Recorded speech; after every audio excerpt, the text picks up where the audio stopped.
Yeah, no worries. Long time no see. Hey, guys.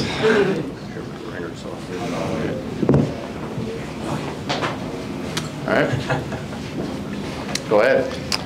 Do you feel like... 1 second, please. We talked a few days ago about some of the guys that left, and last Friday we traded Kurtis McDermott, and I just wanted to take a quick opportunity to talk a little bit about Kurtis. He was a really important guy here, pretty special person, and you know, his role was, you know, he's a tough guy, right? But he showed up every day, battled hard for us, and worked every day to improve. And that was a tough one. So I just wanted to get that out of the way. Right?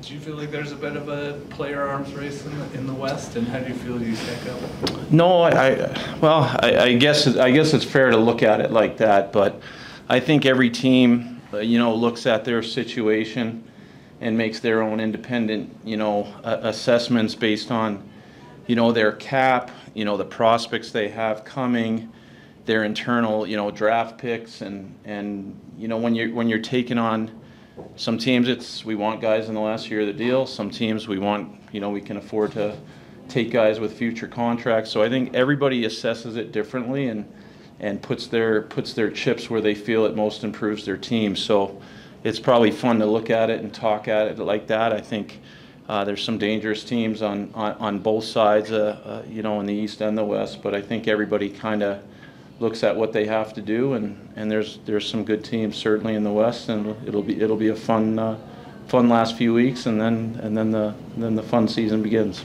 How close did you get to where you wanted to get? I'd say pretty darn close, you know, considering, you know, the areas we felt we had to improve. I think we did.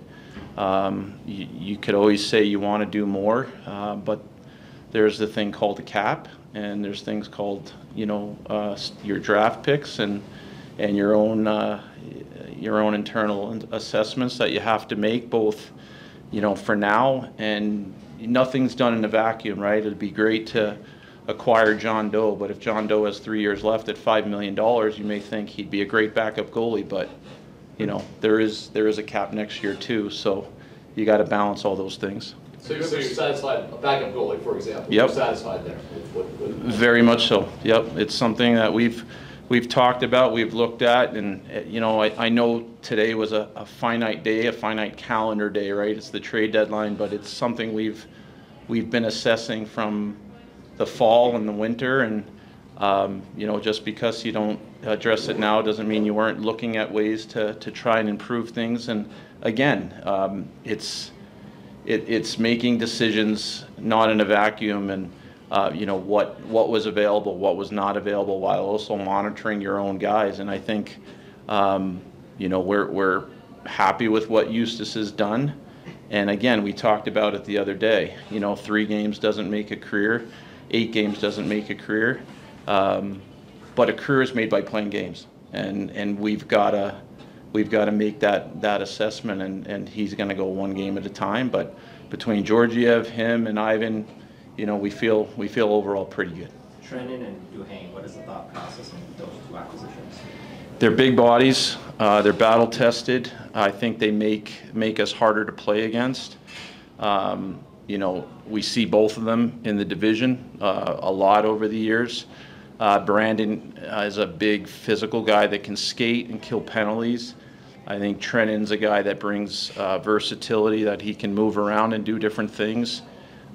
Really good defensive forward. But I think if you're looking at their hallmarks of their game, it's their drive, their compete.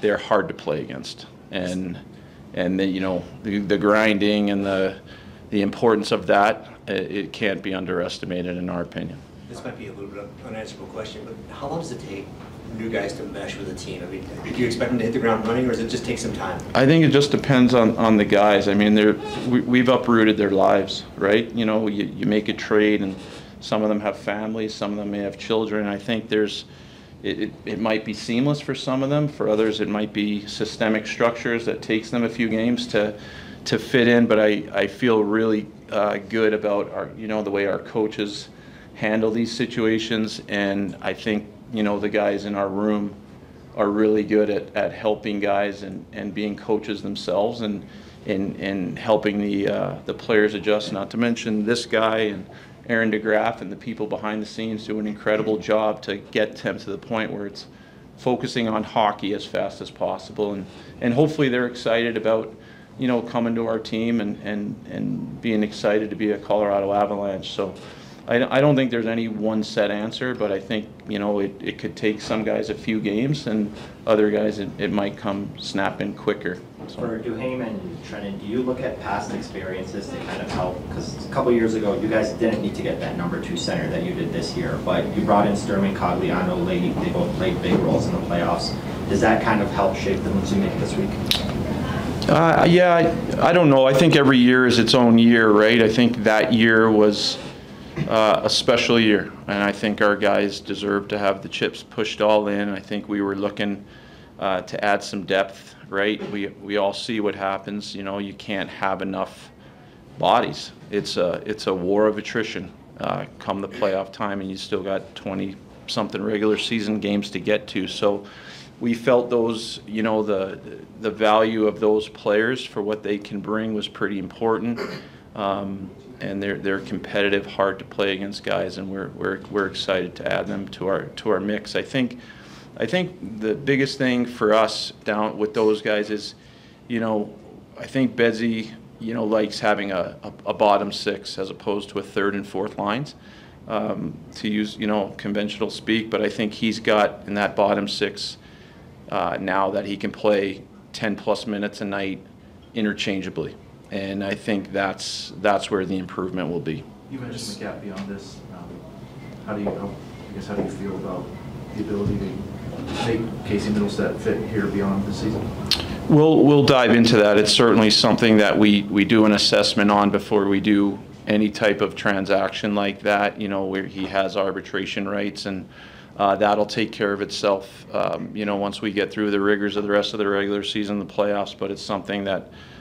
We certainly we didn't just do it and without sort of glancing at what that may look like. But again, his age, his upside, sort of his last 2 years certainly are we're hoping are indicative of how he's going to fit in and where he's going to go. So. Go ahead, Jesse. First, then Megan.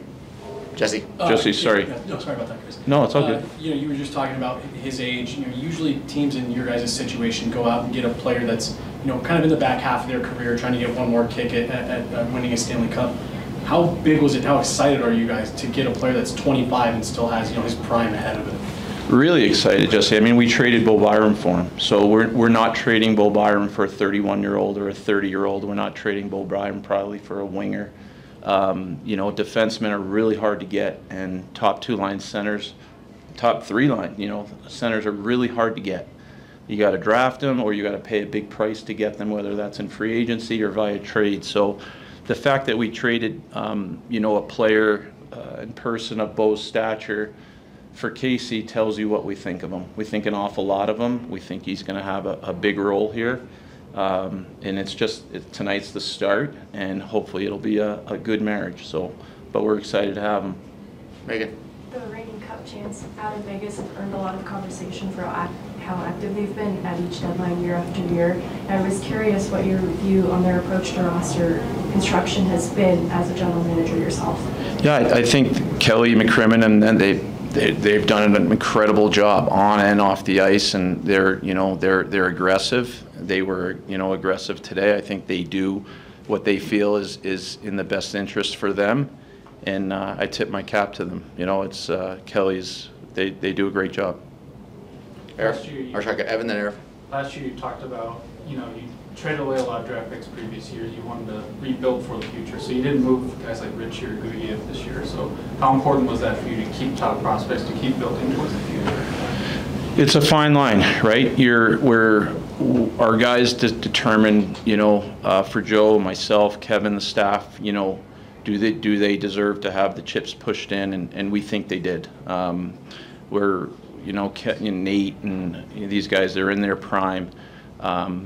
It's a fine line though, and you got to make some tough decisions.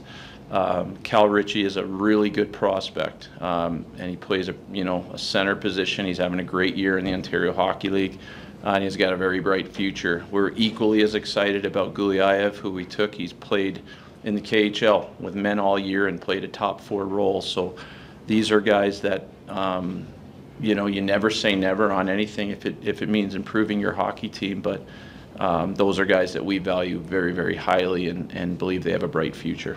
A couple more, Arif and Kyle. Over the last couple of years, you guys have really dipped into those kind of to build a prospect with the college free agents and in Europe. Is that, number one, two-parter, something that you envision doing again here in the coming months? And number two, why do you think, in your eyes, the Benn Meyers thing didn't work out here? Benny was traded this morning, as you guys know, and we wish him the best. He's going to go to a coach that's familiar with him.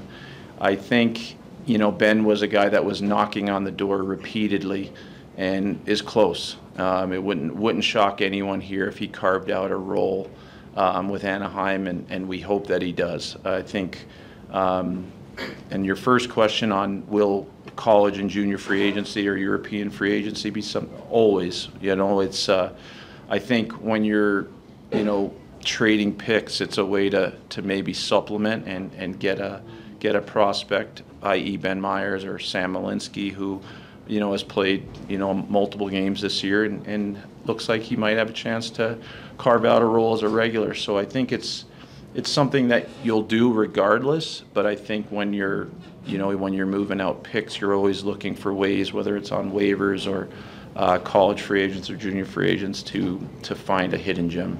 Last one's Kyle. Chris, sort of a big picture question here, but Kroenke Sports announced this week a change to their leadership structure, a little bit bringing Kevin Denoff in as the president of team operations. Just curious if you know Kevin at all, and also just describe your general relationship with team ownership. It's awesome. They've been super supportive every year I've been here, and working with Joe, and so it's never been anything but fantastic. I've had the pleasure to meet Kevin a few times over the years. We've tapped into sort of the Rams behind the curtain a few times. I look forward to getting to know more. Brendan tipped me off that there was that big announcement yesterday, but to be honest, we've been mired in trade deadline prep and stuff for the last few weeks, but our ownership is fantastic, and I'm sure the stuff that was announced yesterday, Mike Neary and Kevin, will just continue to be first class all the way. Great. Thank you, Chris. Thank you, guys. Thank you. Thank you.